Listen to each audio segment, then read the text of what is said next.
Hello guys, I'm Mechanic Bright. This one is a 2.5 Ford Escape Hybrid.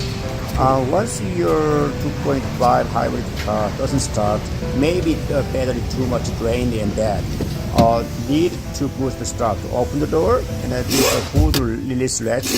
Pull the twice. It has the double locking system, so you need to pull the twice latch release.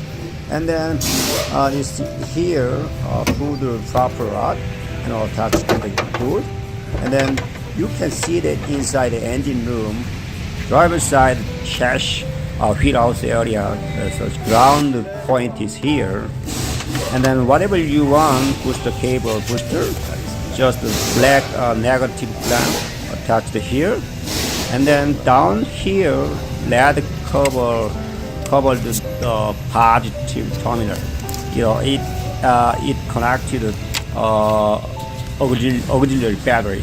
So open the lead color and then you can attach the lead color positive and then your car starting. Starting battery is located trunk side. When you remove a spare tire, you can see the auxiliary starting battery is located under the tire. You can change yourself.